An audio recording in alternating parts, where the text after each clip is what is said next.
नमस्ते,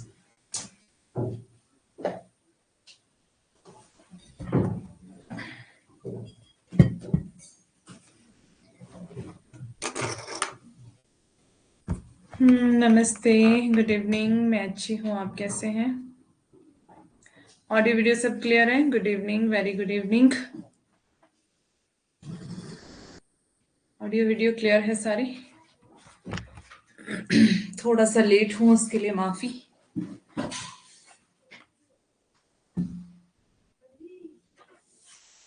क्लियर है? Okay. Anshika, good, clear है। ओके, गुड इवनिंग सबको, नमस्ते, good evening. Okay okay okay, all clear. Good evening, कैसे हैं सभी? सभी अच्छे हैं?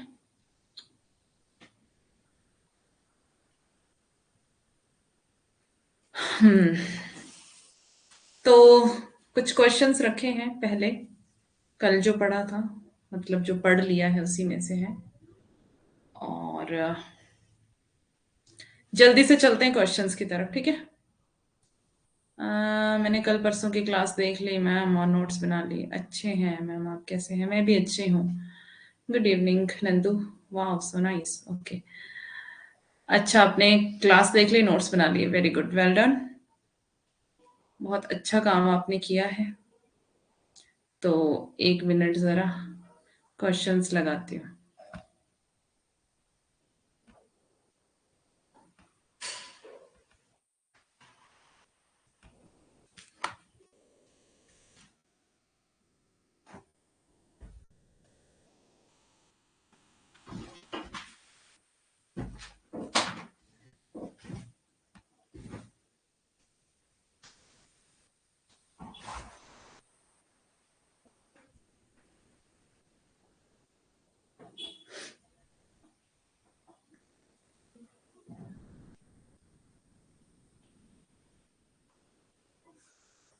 प्रश्न नंबर 1 अब आपकी स्क्रीन पे आने वाला है। ये पुराने क्वेश्चंस हैं जो हमने कल परसों कर लिए। ये वाली बुक देना मुझे, जो डिक्शनरी के नीचे है।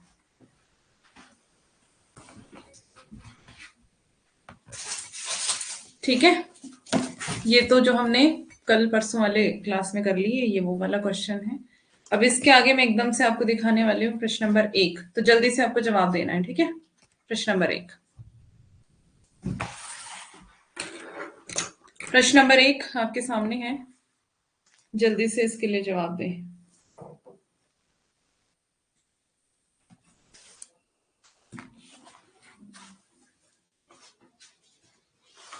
कृष्ण का सर्वप्रथम उल्लेख किस ग्रंथ में मिलता है? ब्रह्मचरित, गीत गोविंद, पंचाध्यायी, भ्रमर गीत।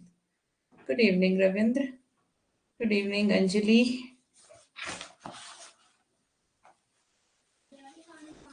एक का बी,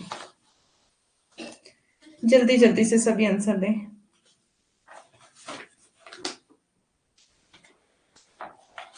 एक का बी, एक का डी।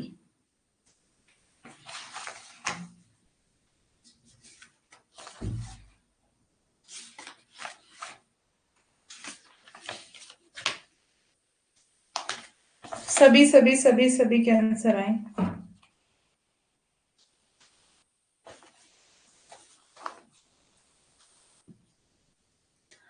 ठीक है, किसी का भी आंसर सही नहीं है। ब्रह्मचरित में कृष्ण का सर्वप्रथम उल्लेख मिलता है। प्रश्न नंबर 2 के लिए अब आपको जवाब देना है। प्रश्न नंबर 2, सूरदास जी ने कृष्ण के किस रूप का चित्रण किया है? Good evening Neha. प्रश्न नंबर 2 के लिए जवाब दें जल्दी से। सूरदास जी ने कृष्ण के किस रूप का चित्रण किया है?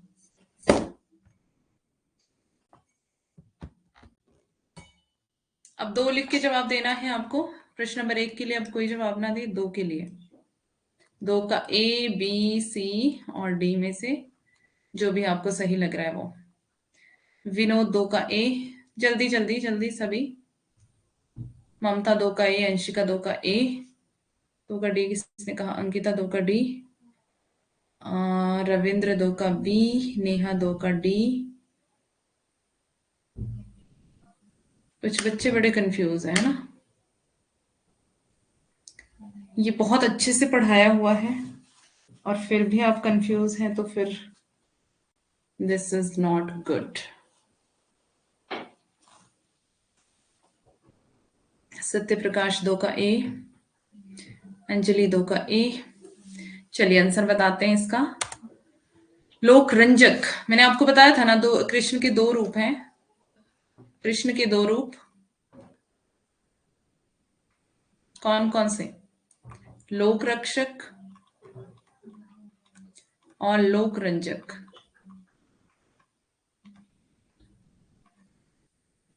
लोक रक्षक और लोक रंजक। लोक रक्षक मतलब लोगों की रक्षा करने वाले, और लोक रंजक जो है वो मनोरंजन करने वाले। तो हमने सूरदास के बारे में ये पढ़ा था, मैंने स्पेशली आपको ये बताया था कि सूरदास ने भी लोकरंजक रूप को ही लिया है। लोकरंजक रूप में कृष्ण और गोपियों का वर्णन हो जिसमें, ठीक है, उसमें रासलीला का वर्णन है और अश्लीलता का भी वर्णन है, ठीक है, तो उसको कहेंगे मनोरंजन यानी कि लोकरंजक, ठीक है, जिसमें कृष्ण और किसका प्लस गोपियों का चित्रण हो, कृष्ण और गोपियों की रासलीला का वर्णन हो, तो सूरदास ने किया है, तो वही इन्होंने लोकरंजक रूप ही लिया। और हमने ये भी पढ़ा था कि कृष्ण भक्त कवियों ने लोकरंजक रूप को ही लिया है, ठीक है, बताया था ना मैंने बहुत अच्छे से। तो जो बच्चे कंफ्यूज हैं वो देख लें एक बार, है ना।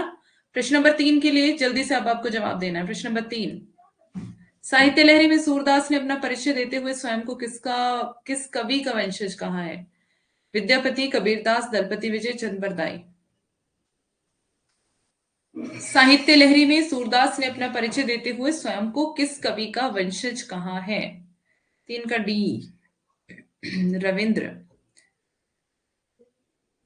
जल्दी से विनोद। 3 का ए,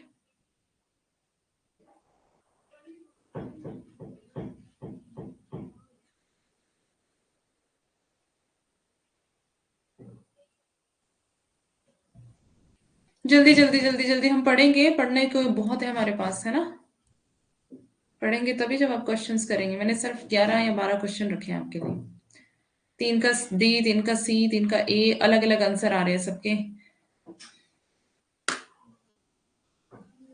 3 का ए,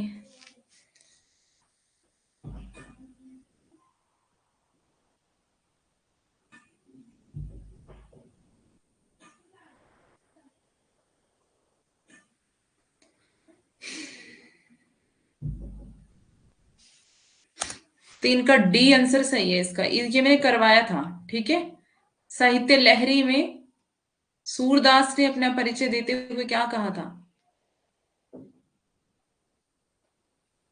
किसका वंशज बताया था? चंद बरदाई का। स्लो करो बस। चंद बरदाई का वंशज बताया था, ठीक है। चंद बरदाई, पृथ्वीराज रासो, पृथ्वीराज रासो के रचयिता है ना ये चंद बरदाई, इन्हीं का वंशज इन्होंने खुद को बताया सूरदास ने।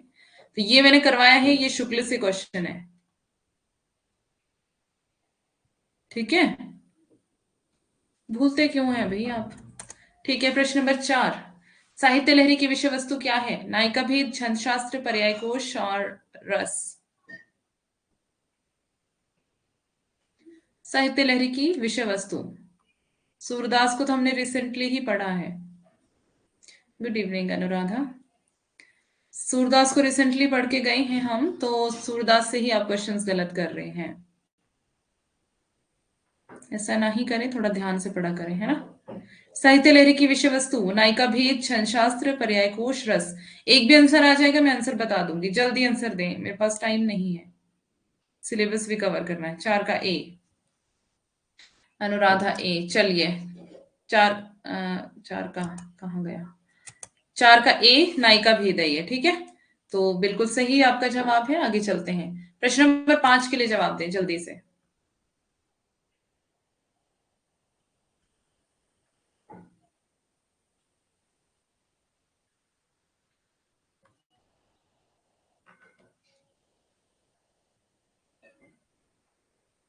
फाइव,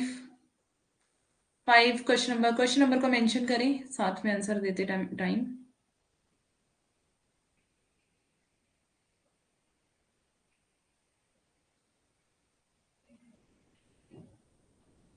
सुशीला 5 का बी, अंशिका 5 का बी, और कौन है?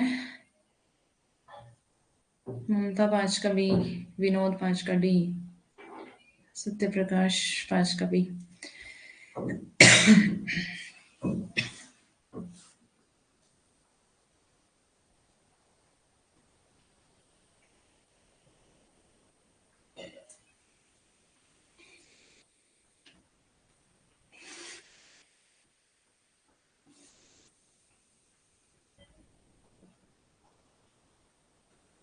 चलिए, साहित्य लहरी बी आंसर इसका सही है। ठीक है, ओके आगे चलते हैं। प्रश्न नंबर 6 के लिए जल्दी से जवाब दें। अष्टछाप भक्त कवियों में सूर के बाद सर्वाधिक ख्याति प्राप्त कवि। प्रश्न नंबर 6 के लिए जवाब देना है। अष्टछाप भक्त कवियों में सूर के बाद सर्वाधिक ख्याति प्राप्त कवि कौन है इनमें से? कृष्णदास, नंददास, परमानंदास, कुंभनदास। 6 का बी रविंद्र, 6 का बी अंकिता। इसका तो मैं देखना चाहती हूँ कौन क्या आंसर देता है। विनोद, विनोद ने तो दे दिया था आंसर अभी। अच्छा नहीं, अब दिया। ओके, ममता 6 का B, Anjali B, Anshika B, Satya Prakash B. अच्छा चलो, सबके आंसर सही है, वेरी गुड। तो ये मैंने कल ही करवाया था शायद आपको, है ना? ठीक है, प्रश्न नंबर 7। सूरदास के पश्चात भ्रमर गीत काव्य परंपरा के सर्वाधिक प्रतिष्ठित कवि। सूरदास के पश्चात भ्रमर गीत परंपरा के पूछा है यहाँ पर। भ्रमर गीत काव्य परंपरा जिसमें उद्धव और गोपी संवाद हो। क्या? उद्धव गोपी संवाद।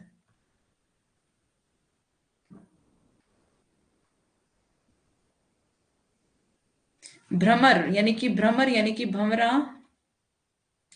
इन्होंने किसको कहा? उद्धव को, कि उद्धव काले थे ना, इस वजह से।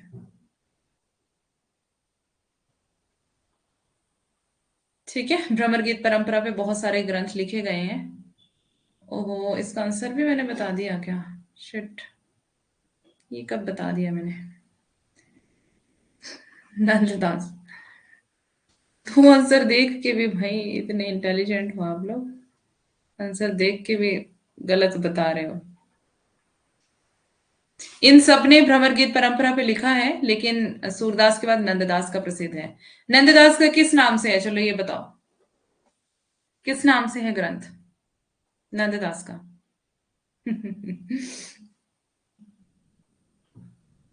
चीटिंग, वो चीटिंग मुझसे गलती से हो गई ना, मैंने नहीं की थी। मैं तो यहाँ पे बड़ा एक्सप्लेन करने लगी थी, बाद में देखा आंसर तो यहाँ दिख रहा था साइड में।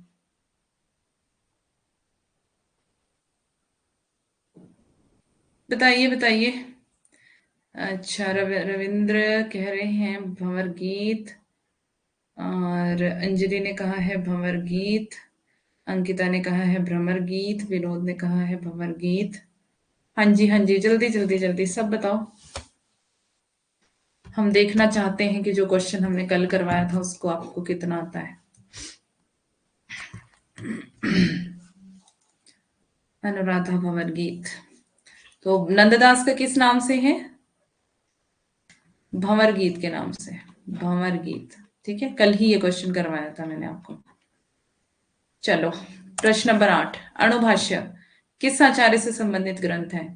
वल्लभाचार्य, माधवाचार्य, रामानुजाचार्य, विष्णु स्वामी। भ्रमर गीत नहीं है, भंवर गीत है, भंवर गीत, भंवर, भंवर गीत। भ्रमर गीत है सूरदास का। ठीक है, भंवर गीत नंददास। अब भंवर के ऊपर ये लगी है ना बिंदी, और नंद के ऊपर भी बिंदी लगी है, इससे याद रख लेना ये नंददास का है। ठीक है, भ्रमर गीत सूरदास का है। ठीक है, 8 का ए। क्या? 8 का वल्लभाचार्य, 8 का ए, 8 का ए, 8 का ए। चलो, 8 का ए बिल्कुल सही जवाब। अणुभाष्य वल्लभाचार्य का ग्रंथ है, मोस्ट इंपॉर्टेंट। चलिए आगे, प्रश्न नंबर 9। लाजना लागत आपको, दौरे आए हो साथ, दिखती कैसे प्रेम को, कहा कहो में नाथ। उपयुक्त काव्य पंक्तियां किसकी हैं? मीराबाई, नागमती, जोधाबाई, रत्नावली। लिखा तो वही था, बस हिंदी टाइपिंग सही नहीं होती। अच्छा, हिंदी के स्टूडेंट, हिंदी टाइपिंग सही नहीं होती आपकी। हाँ, एक कहावत मैं पढ़ रही थी ना, मतलब आपको तो पता ही है, नाच ना जाने आंगन टेढ़ा, है ना। तो ये कहावत है कि नाचना तो खुद नहीं आता और दोष आंगन का है, मतलब दोष टाइपिंग का है। ऐसा ही है क्या?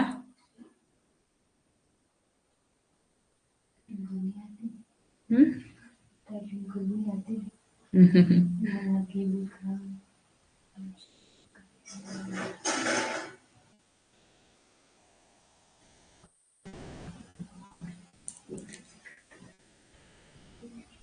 D D D D D.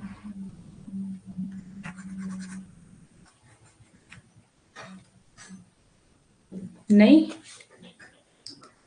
अच्छा, चलिए, डी आंसर इसका सही है। कौन है ये रत्नावली? ये बताओ जल्दी से, कौन है रत्नावली?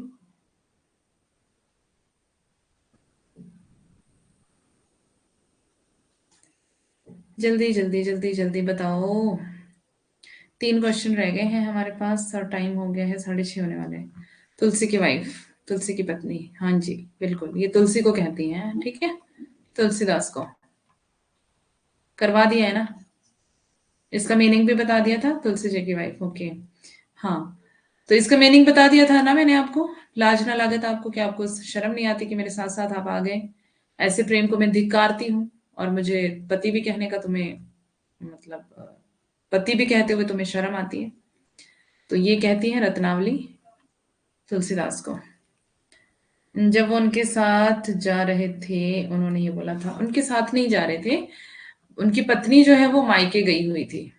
रत्नावली मायके गई थी, और तुलसीदास पीछे से उनके, मतलब उनकी याद में एक एक बड़ी हुई नदी, मतलब एक बहुत बहती हुई नदी पार करके, नदी पार करके वो रस्सी के बल ऊपर खिड़की से ऊपर चढ़ गए थे, ठीक है।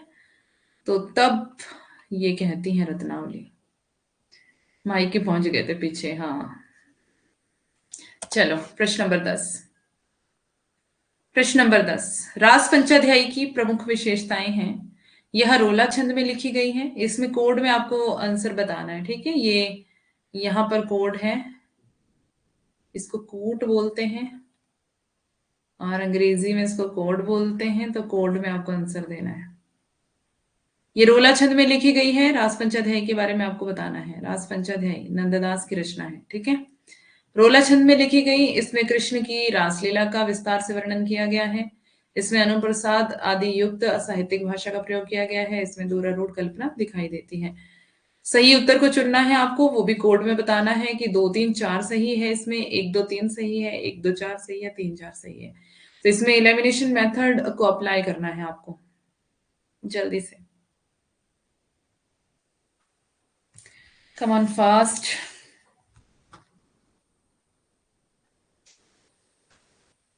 10 का बी।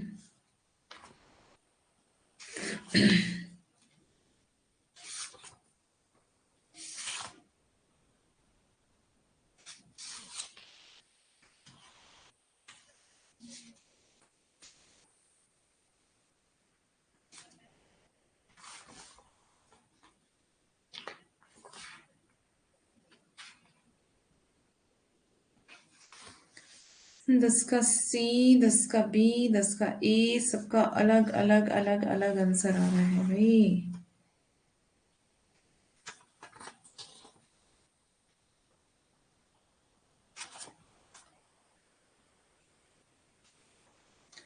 चलिए देखिए इसका आंसर, इसका आंसर है बी। तो जिसने भी बी आंसर नहीं दिया है वो ध्यान दें यहाँ पर। ये रोला छंद में लिखी गई है रास पंचध्यायी। कई बार तो ये यही क्वेश्चन पूछा गया है कि रास पंचध्यायी कौन से छंद में लिखी गई है, और मैंने भी आपसे ये पूछा था कल परसों वाले टेस्ट में। रोला छंद में लिखी गई है, बहुत इंपॉर्टेंट है, पूछा जाता है। इसमें कृष्ण की रासलीला का विस्तार से वर्णन किया गया है, बहुत इंपॉर्टेंट है, यह अलग से भी पूछा जाता है। इसमें अनुप्रसाद आदि युक्त साहित्यिक भाषा का प्रयोग किया गया है, बिल्कुल सही है। इसमें दूरारूढ़ कल्पना बिल्कुल भी दिखाई नहीं देती, तो जिसमें 4 वाला ऑप्शन होगा वो गलत हो जाएंगे। ये तो बचा बी सही, ठीक है। तो इसका बी आंसर सही है। गुड इवनिंग मधु। ठीक है, आगे चले। प्रश्न नंबर 11।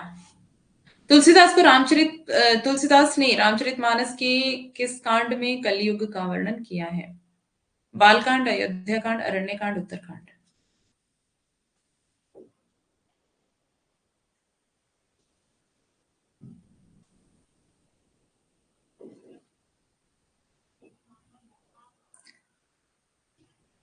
बाल की अयोध्या ने रावण की सुंदर लंका को उत्तर दिया। मैंने आपको ये ट्रिक बताई थी ना।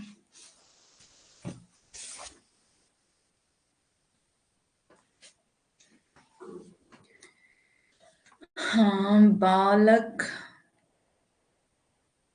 अयोध्या ने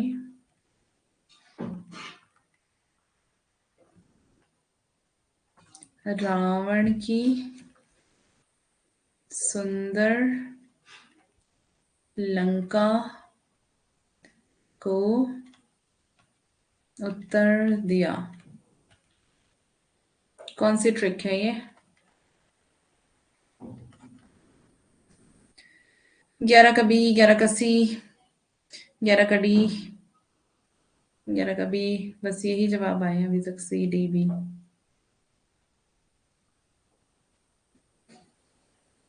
चलिए, बालक से बालकांड, अयोध्या से अयोध्या कांड, और की से किष्किंधा कांड, सुंदर से सुंदर कांड, लंका से लंका कांड, उत्तर से उत्तरकांड। 1 2 3 4 5 6 ही हुए, सातवां का है। बालक अयोध्या ने बालक अयोध्या, अरण्य नहीं आया ना बीच में।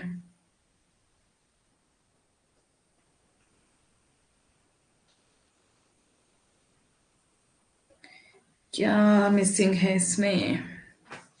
बालक अयोध्या ने अरण्य में, थर्ड नंबर पे आएगा अरण्य। रावण की सुंदर लंका को उत्तर दिया, शायद तीसरे नंबर पे आएगा ना अरण्य। कुछ मिसिंग हो गया मुझसे, मैं भूल गई इसकी ट्रिक। मैंने कहीं लिखी है पर वो बुक में अभी मेरे पास नहीं है अवेलेबल। 11 का D D D D D. चलिए इसका आंसर देखते हैं। ये अयोध्या कांड इसका सही आंसर है। ठीक है, इसको मैं अभी बताती हूँ देख के। आगे चलो 12 पे। 12, प्रश्न नंबर 12। ये लास्ट क्वेश्चन है शायद। 12 के लिए जवाब दो, तब तक मैं ट्रिक देखती हूँ।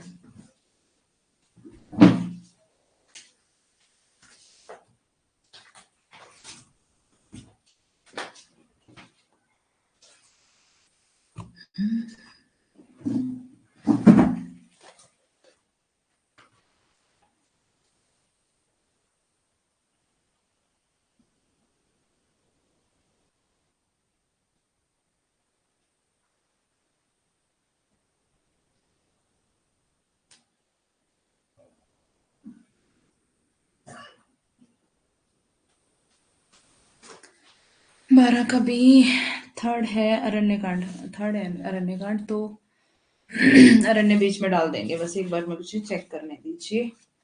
आप क्वेश्चन, ये क्वेश्चन का आंसर दो तब तक।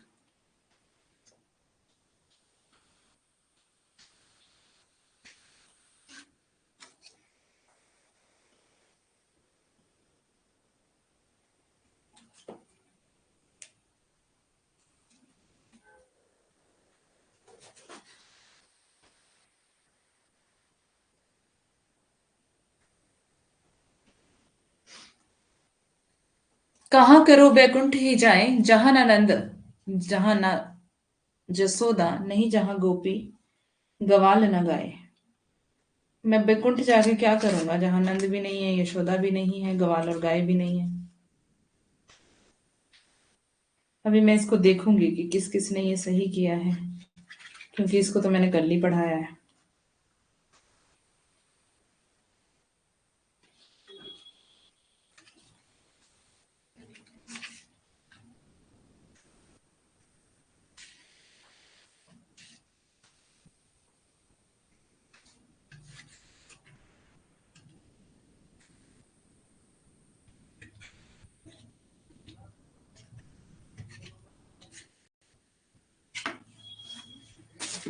12 का बी, अंकिता, नेहा, पूनम, अंशिका, मधु, विनोद, सत्यप्रकाश, ममता, रविंद्र, अंजलि, अनुराधा ने ए दिया है, बाकी सबने बी दिया है। Thank you so much for the questions. Okay, तो इसका आंसर जो है वो मैंने यहाँ पर रसखान लिखा है, लेकिन इसका आंसर है परमानंद दास। ठीक है, जिन्होंने बी आंसर दिया है बिल्कुल सही है, परमानंद दास है इसका आंसर, और ये गलती से डी लिख दिया मैंने यहाँ पर। ठीक है, परमानंद दास। और वेरी गुड, आपने सही जवाब दिया है। और चलो, खुशी हुई मुझे कि कल करवाया था। चलो, ये भी है 13वां क्वेश्चन, लास्ट, ये है लास्ट क्वेश्चन। जसोदा कहा कहो हो बात, तुम्हारे सुत के करतब मुंह पे कही नहीं जात। इन काव्य पंक्तियों के रचयिता। ये वाली काव्य पंक्तियां बस अभी रिसेंटली करवाई हैं। जल्दी से इसका आंसर बताएं।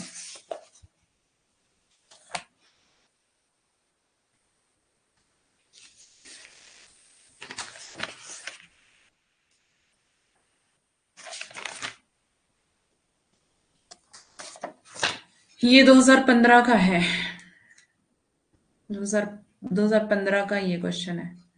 और ये चतुर्भुज स्थान लिख दिया इधर मैंने, दास होगा ये। जल्दी से बताओ इसका आंसर। अभी ये रिसेंटली करवाया है मैंने आपको, PYQ है ये 2015 का। सी सी सी सी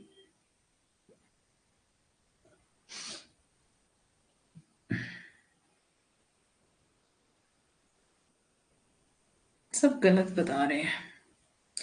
चतुर्भुज दास है इसका आंसर। ठीक है, जसोदा कहाँ कहो हो बात, मतलब कि जसोदा यशोदा को बोल रहे हैं। चतुर्भुज दास की का ये कथन है। ये यशोदा को क्या कह रहे हैं कि क्या कहें हम, जो तुम्हारा पुत्र है कृष्ण, सुत पुत्र, उसके जो कर्तव्य है, मतलब जो कि वो काम करता है, उसकी वो बातें मुंह पे नहीं कही जा सकती, है ना। वो कहते हैं वो माखन चुराता है और पता नहीं क्या क्या। तो चतुर्भुज दास की ये पंक्तियां हैं। ठीक है, अब आगे क्वेश्चंस नहीं है, तो जो मैं पीछे बता रही थी उसको क्लियर कर देते हैं। बालक अयोध्या ने अरण्य में रावण की सुंदर लंका को उत्तर दिया। ठीक है, तो ये बालकांड, अयोध्या कांड, अरण्य कांड, किष्किंधा कांड, सुंदरकांड, लंका कांड और उत्तरकांड लास्ट। ठीक है, तो ये जो रामचरितमानस है, रामचरितमानस के 7 कांडों को याद रखने की ये ट्रिक है। बालक अयोध्या ने अरण्य में रावण की सुंदर लंका को उत्तर दिया। ठीक है, ये आप देख लेना। अब हम चलें, जल्दी से पढ़ाई करते हैं।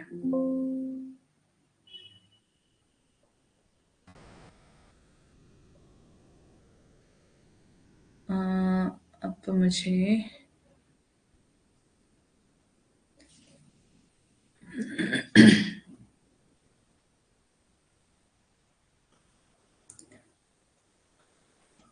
तो आज लास्ट डे है 25% ऑफ का। अगर आप में से किसी ने ज्वाइन करना है तो फिर मतलब आपके किसी फ्रेंड्स ने ज्वाइन करना है तो आप उनको बता सकते हैं। आपने तो कहाँ ही ज्वाइन करना है। अब ये देखो, ये क्वेश्चन पूछा था मैंने अभी आपको।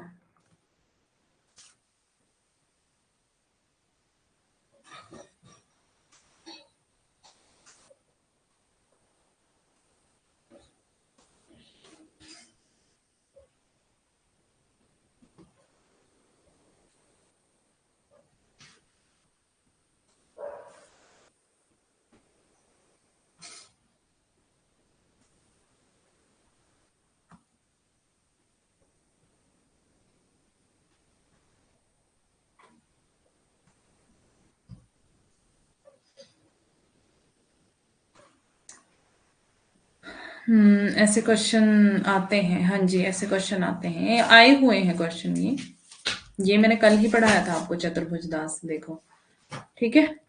ये क्वेश्चन आते हैं तभी तो पढ़ा रही हूँ मैं, ऐसे मैंने क्यों पढ़ाना है भाई, मेरे पास फालतू टाइम थोड़ी है। हमने कहाँ तक किया था, हमने किया था चित स्वामी तो नहीं किया अभी, हमने कुंभन दास किया था ना, आवत जात पनैया टूटी बिसरी गयो हरि नाम, आवत जात पनैया टूटी बिसरी गयो हरि नाम, ये बताया था ना मैंने, संतन को कहाँ सीकरी सो काम। किसकी है ये पंक्तियां, कुंभन दास की, ठीक है, इंपॉर्टेंट पंक्तियां हैं। आपने परमानंद तक पढ़ाया था। माई मिस्टेक, कौन सी मिस्टेक, कोई बात नहीं, निराश नहीं होते, सीखना है ना। मैंने यहीं तक पढ़ाया था जी, मुझे पक्के से याद है, जब अंकिता कल कह रही थी कि दूसरी क्लास का टाइम हो गया है, मुझे अच्छे से याद है कि मैं ये पढ़ा रही थी, तो मैंने बोला कि इसको तो पढ़ लो। आपको जल्दी होगी जाने की, तब आपको कैसे पता है कि ये पढ़ा दिया मैंने। नेट कब हुआ था, मेरा नेट 2020 में हो गया था, 2021 में JRF।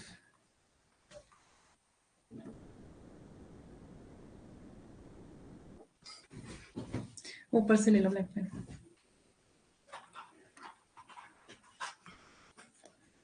ठीक है, यहां तक हम पढ़ चुके हैं, कुंभन दास तक।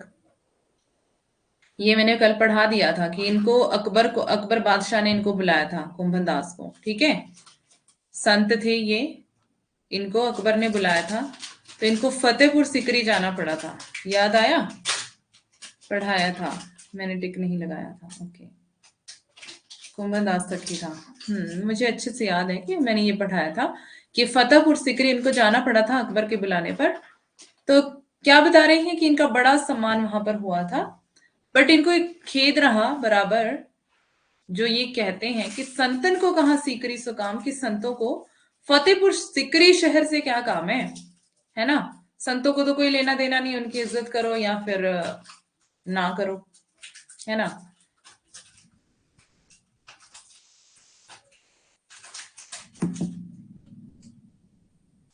तो आवत जात पनैया टूटी, आते जाते इनकी चप्पल भी टूट गई थी, और हरि का नाम भी ये नहीं ले पाए थे, बिजी हो गए थे, तो इस वजह से ये कहते हैं, जिनको मुख देखिए दुख उपजत, जिनका मुख देखकर दुख पैदा होता है, तिनको करीबे परी सलाम, उनको सलाम करना पड़ता है।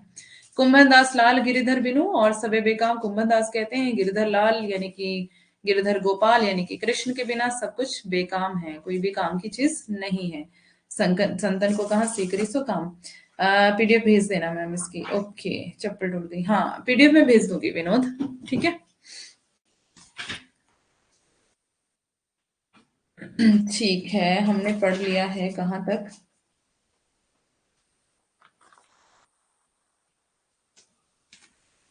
कुंभन दास, कौन से नंबर पर है ये, कुंभन दास,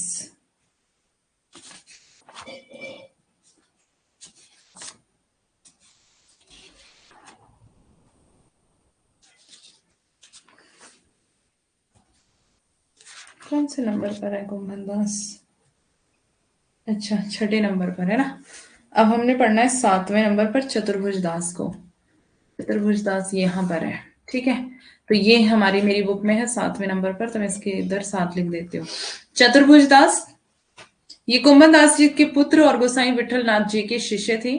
ये भी चतुर्भुज दास जो थे वो कुंभन दास के पुत्र थे, और विठल नाथ के ये शिष्य थे, ठीक है। ये मैंने अष्टछाप के कवियों में आपको बताया हुआ है, अष्टछाप के कवियों में है ये भी। बैठो गोविंद छत पे चतुर नंद है, ठीक है, सेकंड लास्ट इनका नाम आता है, नंददास से पहले।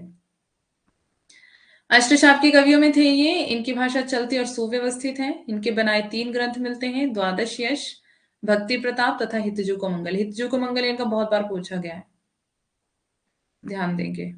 इसके अतिरिक्त फुटकल पदों के संग्रह भी इधर उधर पाए जाते हैं, एक पद नीचे दिया जाता है। देखो जिनके पास बुक नहीं है ना, अच्छा मैंने ये नहीं पढ़ाया था कल आपको, okay okay okay, sorry sorry, ये नहीं पढ़ाया था मैंने, है ना, मुझे लगा मैंने पढ़ा दिया है।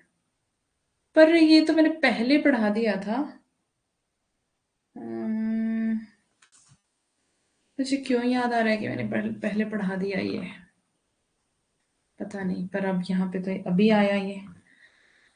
जिनके पास बुक नहीं है वो क्या करें, जो मैं इंपॉर्टेंट बताती हूँ ना उसी टाइम नोट डाउन करा करें। क्योंकि जब आपको ये पीडीएफ मिलती है ना, तो पीडीएफ विद एनोटेशन नहीं मिलती है। जो मैं यहाँ पे लिख रही हूँ वो नहीं मिलेगा आपको लिखा हुआ वहां पर, ठीक है। तो इसलिए पीडीएफ आपको बिना कुछ लिखे मिलेगी। तो आपको क्या करना है, जो चीज मैं बताती हूँ आपको इंपॉर्टेंट उसी टाइम आपको नोट करनी है क्लास में। बाकी पीडीएफ आपको सारी मिल जाएगी, ठीक है। जसोदा कहाँ कहो हो बात, तुम्हारे सुत के करतब मोह पे कहत कहे नहीं जान। भाजन फोरी ढारी सब गो रस लै माखन दधी खात। हाँ मैंने नहीं पढ़ाया ये ना, पिछले बैच में पढ़ाया था तब मुझे याद रह गया शायद। जो बरजो तो आंखी दिखावे रजो नाही सकार। आर अटपटी कह लो बरनो छुअत पानी सुगात। दास चतुर्भुज गिरधर गुण हो कहती कहती सकुचात। क्या कहते हैं, यशोदा कहाँ कहूं हो बात में, क्या कहूं तुम्हारे पुत्र के बारे में। तुम्हारे सुत के कर्तव्य जो उसके काम है वो मुंह पे लाए नहीं जाते। ऐसे ऐसे ऐसे काम है उसके। भाजन, भाजन क्या होता है, बर्तन। अवधि में कहते हैं ना भाजन। कौन है अवधि वाला हमारे यहाँ पर, कौन थी, अंशिका, अंशिका या फिर अंजलि, कौन, अंजलि या अंशिका में से कोई है ना। भाजन फोरी ढारी सब गोरस। गोरस किसको बोलते हैं, दूध को, गाय का रस मतलब दूध, गोरस दूध है ना। तो क्या कह रहे हैं, भाजन फोरी कि बर्तन फोरी मतलब बर्तन तोड़ के, ढारी सब गोरस सारा जो दूध था वो क्या कर दिया, गिरा दिया, ढा दिया। लै माखन दधि खात, वो क्या करता है, माखन भी खा लेता है और दूध भी पी लेता है ना। जो बर जो तो आंखें दिखावे, अगर उसको डांटती हूं मैं तो वो आंखें दिखाता है। रचहु नाही सकार, और अटपटी कह लो वरना, और अटपटी बातें कहता है वो। छुअत पानी सुगात। दास चतुर्भुज गिरधर गुण गिन हो, सॉरी, दास चतुर्भुज गिरिधर गुण हो कहती कहती सकुचा। तो चतुर्भुज दास कह रहे हैं कि गिरिधर के गुण जो है वो कहते कहते मुझे संकोच आता है, शर्म आती है। तो ये इंपॉर्टेंट, मोस्ट इंपॉर्टेंट पंक्तियां पूछी जाती हैं और पूछी भी गई हैं, ठीक है। तो ये चतुर्भुज दास की पंक्तियां हैं। चतुर्भुज दास। आगे चले। शीत स्वामी, ये हमारे पास 8वें नंबर पर है। विठलनाथ जी के शिष्य और अष्टछाप के अंतर्गत। बैठो गोविंद छत पे चतुर्नंद है, छत पे, छत पे शीत स्वामी है ना। ट्रिक बता रही हूं मैं आपको। विठलनाथ जी के शिष्य हैं ये। बैठो, बैठो से विठल, शीत से छत, छत पे चतुर्नंद है, चतुर से चतुर्भुज दास, नंद से नंददास। विठलनाथ जी के शिष्य और अष्टछाप के अंतर्गत थे ये। पहले ये मथुरा के एक सुसंपन्न पंडा थे और राजा बीरबल ऐसे लोग इनके यजमान थे। मतलब कि राजा बीरबल जैसे लोग इनके मतलब घर आते थे। पंडा होने के कारण ये पहले बड़े अक्खड़ और उद्दंड थे, मतलब जाति का इनको घमंड होता होगा। पीछे गोस्वामी विठलनाथ जी से दीक्षा लेकर परम शांत भक्त हो गए। तो जब इन्होंने दीक्षा ली तो क्या हो गया, शांत भक्त हो गए वो। विठलनाथ से दीक्षा ली शीत स्वामी ने। उसके बाद और श्री कृष्ण का गुणानुवाद करने लगे। इनकी रचनाओं का समय संवत जो है वो 1612 है। 1612 के इधर मान सकते हैं। इनके फुटकल पद ही लोगों के मुंह से सुने जाते हैं और इधर उधर संग्रहित मिलते हैं। इनके पदों में श्रृंगार के अतिरिक्त ब्रजभूमि के प्रति प्रेम व्यंजना भी अच्छी पाई जाती है। इनके पदों में श्रृंगार के अतिरिक्त ब्रजभूमि के प्रति प्रेम व्यंजना भी अच्छी पाई जाती है। इसको नोट करें पंक्ति को। ऐसी ऐसी पंक्ति किसी और की भी आएगी तो पूछा जाएगा कि शुक्ल के लिए ये पंक्ति, शुक्ल जी ने ये पंक्ति किसके लिए कही है। तो वहां पे याद रखना ये शीत स्वामी के लिए है। आगे, हे विधना तो सो अंचरा पसारी मांगो जन्म जन्म दीजो या ही ब्रज बसिबो। पद इन्हीं का है, ठीक है। अगर पद को देख लेना एक बार, हो सकता है पूछ ले, वैसे अभी तक तो पूछा नहीं है ये। अष्टछाप के और कवियों की सी मधुरता और सरसता इनके पदों में भी पाई जाती है। देखिए, भोर भय नवकुंज सदनते, आवत लाल गोवर्धन धारी, लट पर पाग मरग जी माला, शिथिल अंग डगमग गति न्यारी, बिन गुन माल विराजती, उर पर उर होता है हृदय मतलब गर्दन गला, नक्षत द्वैज चंद अनुहारी, छीत स्वामी जब चितय सोतन, तब हो निरखी गई बलिहारी। तो बस इसकी दो पहले वाली पंक्तियां देख लेना, कुछ खास नहीं है वैसे। आगे देखते हैं। गोविंद स्वामी जो कि हमारे पास 9वें नंबर पर है। ये अंतरी के रहने वाले सनाडे ब्राह्मण थे जो विरक्त की भांति आकर महावन में रहने लगे थे। पीछे गोस्वामी विठलनाथ जी के शिष्य हुए जिन्होंने इनके रचे पदों से प्रसन्न होकर इन्हें अष्ट छाप में लिया। ये गोवर्धन पर्वत पर रहते थे और इनके उसके पास ही इन्होंने कदम्बों का एक अच्छा उपवन लगाया था। कदम्ब के पेड़ मतलब ये वृक्ष का नाम है। अच्छा उपवन, एक बगीचा लगा लिया इन्होंने पेड़ों का, जो अब तक गोविंद स्वामी की कदम खंडी कहलाता है। इनका रचना काल जो है वो समय समय 1600 से 1625 के भीतर ही माना जा सकता है। ये कवि होने के अतिरिक्त तो बड़े पक्के गवैये भी थे, मतलब गायक भी थे ये। तानसेन कभी कभी इनका गाना सुनने के लिए आया करते थे, मतलब इतने अच्छे गायक थे कि तानसेन तानसेन जो जिनको आविष्कारक भी माना जाता है अ, संगीत का, तो ये भी इनका गाना सुनने के लिए आते थे। बहुत बड़ी बात है ना। गोविंद स्वामी का ध्यान रखें इस बात को, क्योंकि ऐसी बातें पूछी जाती है पेपर में। इनका बनाया एक पद दिया जाता है भ्रमर गीत से। भ्रमर गीत से ये कैसे आ गया यहाँ? ये तो सूरदास में होना चाहिए था।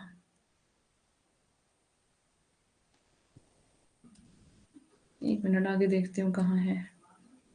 शायद मैंने नहीं रखा होगा ये वाला।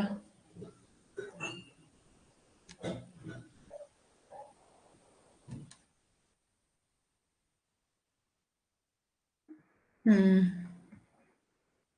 नहीं है, मैंने रखा है ये। कहन श्याम संदेश, ये तो सूरदास का है। तबला का आविष्कार किया था तानसेन ने। हम्म, संगीत के क्षेत्र में फेमस माना जाता है ना इनको। ठीक है, आगे चलते हैं हम। जो इनकी पंक्तियां दी हैं वो कुछ खास नहीं है, तो छोड़ देते हैं इनको। अब आते हैं, यहाँ पे कृष्णदास है तो हरिवंश पढ़ना है हमने, है ना।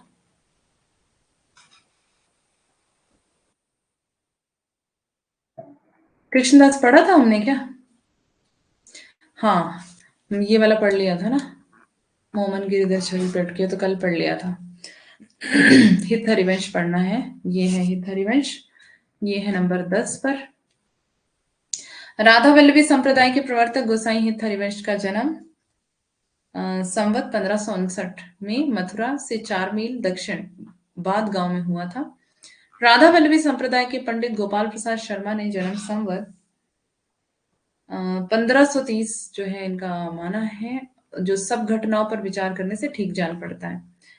तो शुक्ल जी ने इनकी पूरी खोजबीन कर ली है, तो कह रहे हैं कि ठीक जान पड़ता है। ओरछा नरेश महाराज मधुकर शाह के राजगुरु श्री हरिराम व्यास जी संवत 1622 के लगभग आपके शिष्य हुए। हित हरिवंश जी गौड़ ब्राह्मण थे। इनके पिता का नाम केशव दास मिश्र और माता का नाम तारावती था। ठीक है, कुछ खास नहीं है। कहते हैं हित हरिवंश जी पहले माधवानुयायी गोपाल भट्ट के शिष्य थे। पीछे इन्हें स्वप्न में राधिका जी ने मंत्र दिया और इन्होंने अपना एक अलग संप्रदाय चलाया। तो हित हित हरिवंश के बारे में कह रहे हैं कि इनको अ, ये पहले माधवानुयायी यानी कि माधवाचार्य के उस पे चलते थे ये, जो उनका संप्रदाय था। गोपाल भट्ट के शिष्य थे ये। और बाद में क्या हुआ, राधा ने इनको मंत्र दिया सपने में। तो जब इन्होंने राधा ने इनको सपने में मंत्र दिया तो इन्होंने अपना अलग ही संप्रदाय खड़ा कर दिया। अतः हित संप्रदाय को माधव संप्रदाय के अंतर्गत मान सकते हैं। ठीक है, तो हित हित हरिवंश का जो संप्रदाय है उसको माधवाचार्य का जो संप्रदाय उसके अंतर्गत दोनों को मतलब एक ही मान सकते हैं। हित हरिवंश जी के 4 पुत्र और एक कन्या हुई। पुत्रों के नाम वनचंद्र। ठीक है, हमें इनके पुत्रों से कोई लेना देना नहीं है। आगे चलते हैं हम। ये राधा वल्लभी की मूर्ति वृंदावन में इन्होंने स्थापित की और वहीं पर ये विरक्त भाव से रहने लगे थे। आगे ये संस्कृत के अच्छे विद्वान और भाषा काव्य के अच्छे मर्मज्ञ थे।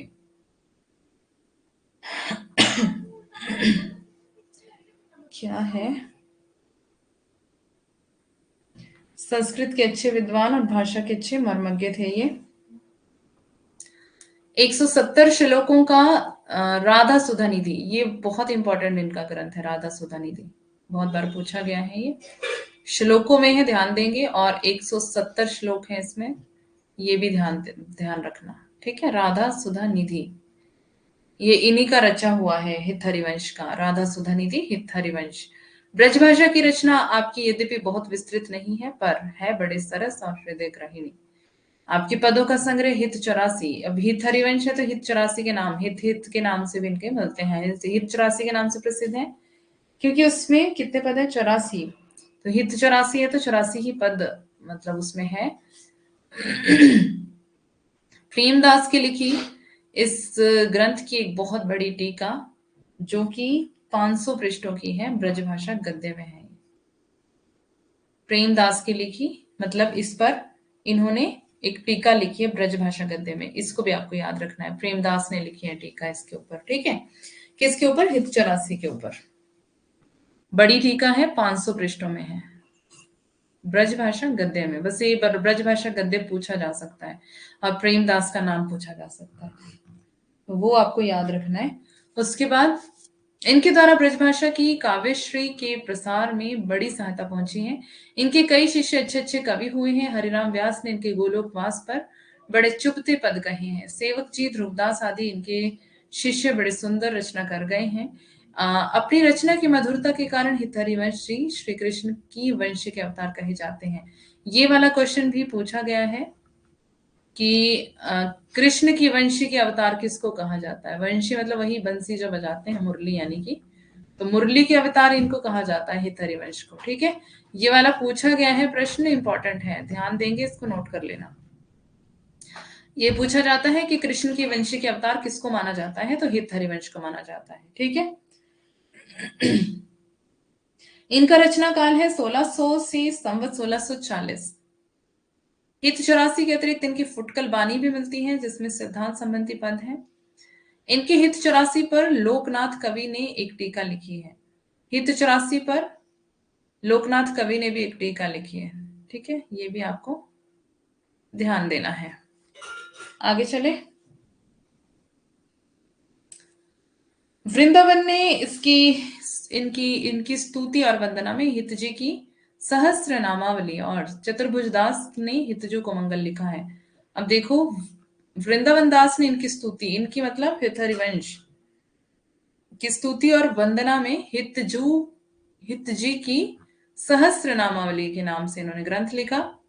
और चतुर्भुज दास ने किस नाम से? हितजू को मंगल। ये पूछा जाता है, हितजू को मंगल तो बहुत बार पूछा गया है, चतुर्भुज दास का हितजू का मंगल, ठीक है।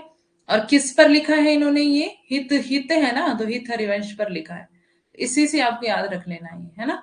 हित हरिवंश के ऊपर लिखा है इन्होंने हितजू को मंगल। इसी प्रकार हित परमानंद जी और ब्रज जीवन दास ने इनकी जन्म बधाइयां लिखी हैं। हित हरिवंश जी की रचना के कुछ उदाहरण नीचे दिए जाते हैं जिनसे इनकी वर्णन प्रचुरता का परिचय मिलेगा। सिद्धांत संबंधी कुछ फुटकल पद।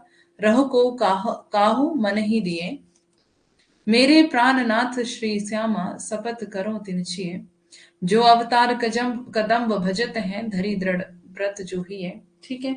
ये कुछ खास नहीं है, इनको हम छोड़ते चलेंगे, आगे चलेंगे।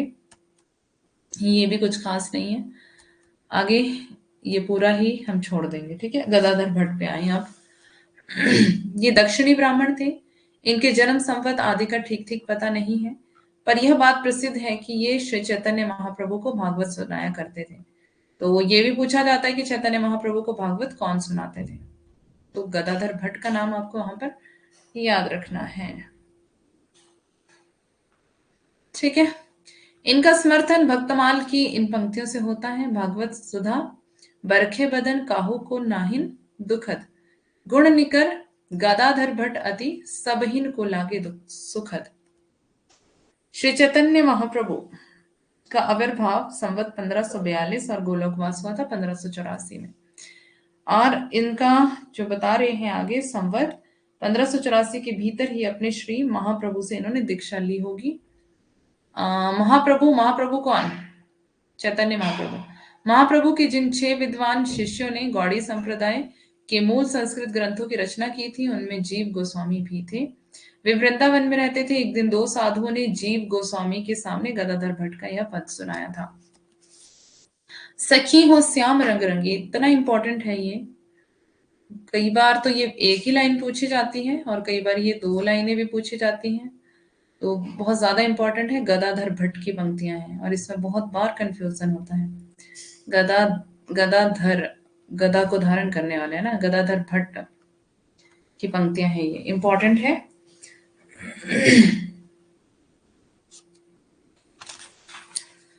सखी हो श्याम रंग रंगी, देखी बिकाए गई वह मूरति, सूरत माही पगी। संग हो तो अपनो सपनो सो, सोई रहो रस खोई। जागे हूँ आगे दृष्टि परे, सखी नेको न न्यारो होई। एक जो मेरी अंखियनी में निसी द्योस रह्यो करी भौन। गाय चरावन जात सुन्यो, सखी सधो कन्हैया कौन। कासो कहो कौन पतियावे, कौन करे बकवाद। कैसे के कही जात गदाधर, गूंगे ते गुरसाद। तो ये वाली बस 2 पंक्तियां आपको याद रखनी है गदाधर भट्ट के नाम से। आगे देखते हैं। इस पद को सुन जीव गोस्वामी जी ने भट्ट जी के पास यह श्लोक लिख भेजा। अनाराध्य राधा पदा, ठीक है, कुछ ये खास नहीं है। यह श्लोक पढ़कर भट्ट जी मूर्छित हो गए। फिर सुध आने पर सीधे वृंदावन में जाकर चैतन्य महाप्रभु के शिष्य हो गए। इस वृतांत को यदि ठीक माने तो इनकी रचनाओं का जो आरंभ है, इनकी रचनाओं का आरंभ 1580 से मानना पड़ता है और अंत संवत 1600 के पीछे, इनकी 1600 के बाद। इस हिसाब से इनकी रचना का प्रादुर्भाव सूरदास जी के रचना काल के साथ साथ अथवा उससे भी कुछ पहले मानना होगा। संस्कृत की चूड़ांत पंडित होने के कारण शब्दों पर इनका बहुत विस्तृत अधिकार था। इनका पद विन्यास बहुत ही सुंदर है। गोस्वामी तुलसीदास जी के समान इन्होंने संस्कृत पदों के अतिरिक्त संस्कृत गर्भित भाषा कविता भी की है। नीचे कुछ उदाहरण है। जयति श्री राधिके सकल सुख साधिके, तरुणी मणि नित्य नवतन किशोरी, कृष्ण तन लीन मन रूप की चातकी, कृष्ण मुख हिम किरण की चकोरी। तो ये वाली पंक्तियां भी इंपॉर्टेंट है। ठीक है, इसकी 2 वाली जो ऊपर वाली पंक्तियां हैं इनको देख लेना हो। जयति श्री राधिके सकल सुख साधिके, तरुणी मणि नित्य नवतन किशोरी। ठीक है, तो ये गदाधर भट्ट की ही हैं पंक्तियां। क्या कह रही हैं मैम, कल मैंने नहीं बोली थी, टाइम हो गया करके, बाकी दूसरे दिन बोली हूँ। अच्छा, तो आज मतलब आप ये मुझे याद दिलाना चाहते हो कि टाइम हो गया है ना? अभी तो बोलना चाह रहे हो आप ना। कृष्ण दृग भृंग विश्राम हित पद्मिनी, कृष्ण दृग मृगज बंधन सुडोरी। ठीक है, इसको हम छोड़ते हैं, ये कुछ खास नहीं है। और यहाँ पर झूलती नागरी नागर लाल, मंद मंद सब सखी, झुलावती गावती गीत रसाल। इनको भी देख लेना है ना। आगे है। फरहरात पटपीत नील के, अंचल चंचल चाल, मनहु परस्पर उमगी, ध्यान छवि प्रकट भई तिहि काल। सिलसिलात अति प्रिया सीसते, लटकति बेनिभाल, जनप्रिय मुकुट बरही भ्रम तह व्याल विकल विहाल।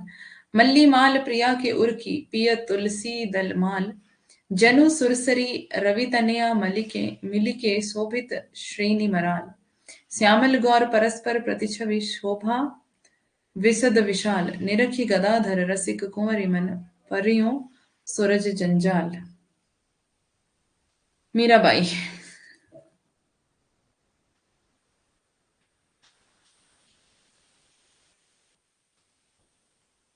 ये मेड़तिया के राठौर रत्न सिंह की पुत्री, राव दादू जी की पौत्री और जोधपुर के बसाने वाले प्रसिद्ध राव जोधा जी की पर पौत्री थी। ठीक है। इनका जो जन्म था वो संवत 1573 में हुआ था और अगर हम सन में देखें तो 1573 - 57, तो इनका जन्म काल ठहरता है 1516। याद रखना है आपको। चौकड़ी नाम के गांव में हुआ था इनका जन्म और विवाह उदयपुर के महाराणा अ, कुमार भोजराज जी के साथ हुआ था। ये आरंभ से ही कृष्ण भक्ति में लीन रहा करती थी। विवाह के उपरांत थोड़े दिनों में इनके पति का परलोकवास हो गया था। ये प्राय मंदिर में जाकर उपस्थित भक्तों और संतों के बीच श्री कृष्ण भगवान की मूर्ति के सामने आनंद मग्न होकर नाचती और गाती थी। कहते हैं कि इनके इस राजकुल विरुद्ध आचरण से इनके स्वजन लोक निंदा के भय से रुष्ट रहा करते थे। ये मैंने आपको बताया था ना कि मीराबाई के जो परिवार वाले थे वो लोक निंदा से डरते थे। छोड़ दूं क्या आपको? कुछ कोई बोल ही नहीं रहा है, जाना है? बोलिए। If you want to go तो बताओ मुझे जल्दी जल्दी, या फिर मेरा बाई को बढ़ाऊं पूरा। मीरा बाई कहाँ तक है अभी? बहुत आगे तक है अभी। 1 2 3 4 5 6 7 8। नहीं जाना है? अच्छा, गुस्सा हो गई हो? गुस्सा नहीं करो भाई मुझ पर। यहां तक कहा जाता है कि इन्हें कई बार विष देने का प्रयत्न किया गया। नहीं जाना, नहीं जाना, किसी को भी नहीं जाना। अरे वाह, आपकी क्लास चल रही पेपर 1 की। क्लास का टाइम हो गया है। पर भगवत कृपा से विष का कोई प्रभाव इन पर नहीं हुआ। इनको विष देने का प्रयत्न, जो मैं जल्दी जल्दी पढ़ रही हूँ, इनको विष देने का प्रयत्न किया गया था, पर भगवत कृपा से विष का कोई प्रभाव नहीं हुआ। घर वालों के व्यवहार से खिन्न होकर द्वारका और वृंदावन के मंदिरों में घूम घूम कर भजन सुनाया करती थी। जहां जाती वहां इनका देवियों का सा सम्मान होता था। नहीं मैम, मुझे गुस्सा नहीं आता। ओके मैम, अब कल बिकॉज ज्यादा बचा है। अच्छा, ऐसा प्रसिद्ध है कि घर वालों से तंग आकर इन्होंने गोस्वामी तुलसीदास जी को यह पत्र लिखकर भेजा था। आपकी तो कोई भी बात का नहीं लगता बुरा। ओके, चलो छोड़ रही हूँ, फिर जाओ आप पढ़ो। पढ़िए पढ़िए, आप जाइए और मिलते हैं कल की क्लास में फिर, ठीक है? बाय सबको, टेक केयर और गुड नाइट। कल मिलते हैं।